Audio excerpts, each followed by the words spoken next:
Aktibong naghahanda na para sa digmaan si Diktador Alexander Lukashenko ng Belarus, hindi na lang puro salita. Matapos ang pagsusuri sa sandatahang lakas, ipagpapatuloy ng Belarus ang piling mobilisasyon ng unit militar para suriin ang kahandaan sa labanan. Ang punto rito, inihayag ni Lukashenko ang bahagyang mobilisasyon sa Belarus kasabay ng patuloy na mga banta mula sa Russia laban sa Ukraine. Muling bumalik si Vladimir Putin sa retorikang nuklear at inihayag ang pagpapalakas ng estratehikong puwersa ng Russian Federation. Ayon sa pinuno ng Kremlin, napilitan ng Russia na pag-isipan kung paano tiyakin ang estratehikong seguridad matapos umalis ang Estados Unidos sa kasunduan sa anti-missile na depensa. Kasabay nito, lumitaw ang mga detalye kung paano eksaktong ginamit ng Russia ang 3 araw ng tigil putukan sa prente. Sa kasama ang palad para sa sandatahang lakas ng Ukraine, naging problema ito dahil hindi sinayang ng kalaban ang oras. Sa Kremlin, muling sinabi na handa si Vladimir Putin makipag-usap kay Zelensky, pero may isang kondisyon. Ano ito? Tatalakayin natin sa episode na ito.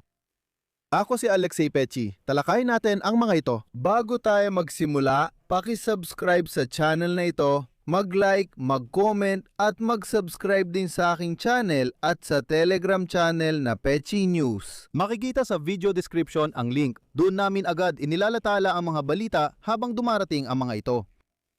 Kaya, matapos ang pagsusuri ng sandatahang lakas, magpapatuloy ang Belarus sa pagmomobilisa ng piling unit militar para suriin ang kahandaan nila sa labanan. Inihayag ito ngayon ng diktador ng Belarus na si Alexander Lukashenko na kamakailan lang bumalik mula Moscow matapos bigyan ng utos ni Vladimir Putin.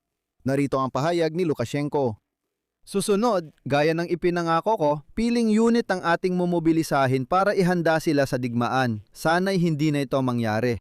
Malaki ang inaasahan ko na hindi matatapos ang prosesong ito at bibigyan ng pamunuan ng hukbo, lalo na ng kalihim ng depensa, ng pinakamataas na pansin ang mga kakulangan matapos ang pagsusuri.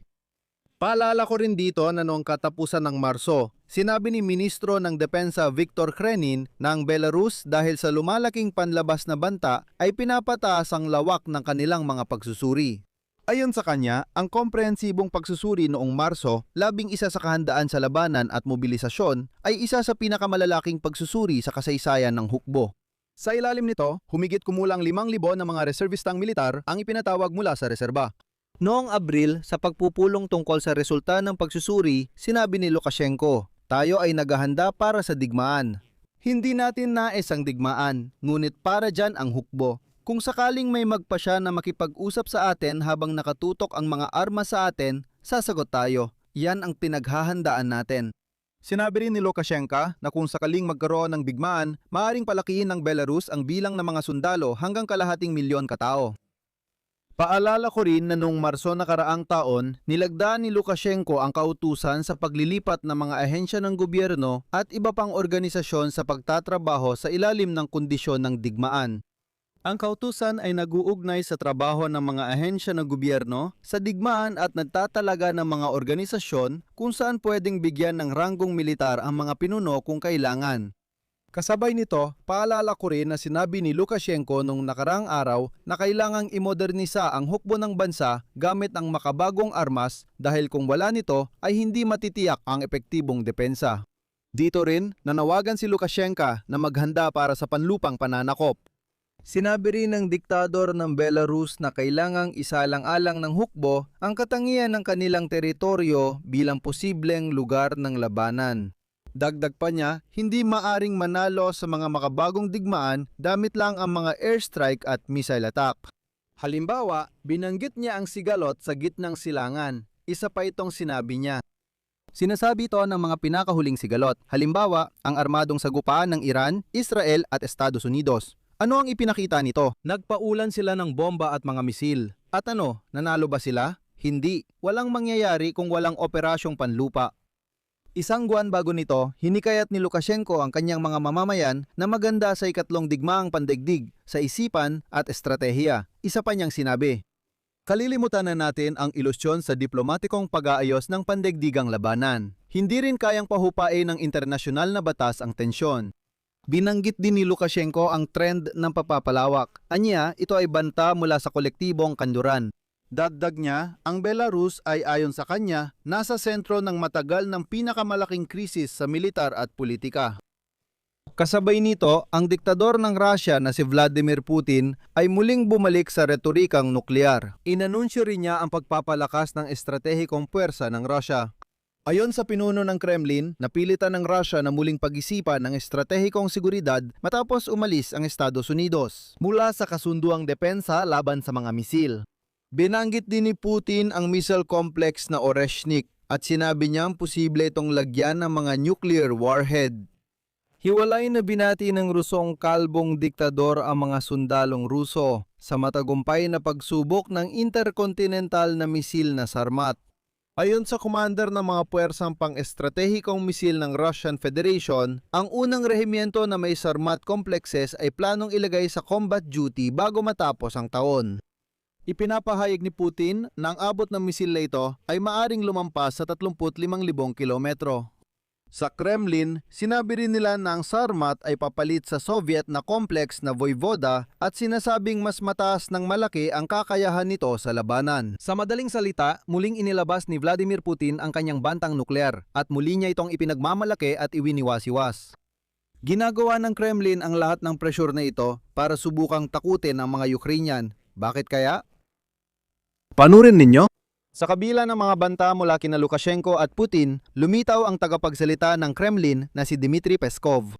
Sinabi niyang handang makipagkita si Vladimir Putin kay Pangulo ng Ukraine, Vladimir Zelensky, anumang oras. Ngunit kung ito nang magiging pinalayugto ng proseso ng pagtatapos ng digmaan, ayon sa kanya, kailangan pa itong pantrabahuhan.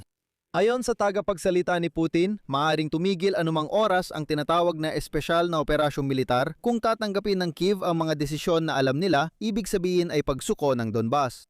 Ayon kay Peskov, ang mga usapan ukol sa Ukraine ay nagpapakitang malapit ng pag-aayos. Ngunit binanggit din niya na masyado pang maaga para pag-usapan ang mga partikular na detalye. Sa huli, nais ko ring banggitin habang lumilipas ang 3 araw na tigil putukan mula Mayo 9 hanggang 11. Ginamit ng mga mananakop na Ruso ang tigil putukan para lihim maglipat ng tropa at magsagawa ng matitinding atake gamit ang bagong uri ng pagkakaibigan.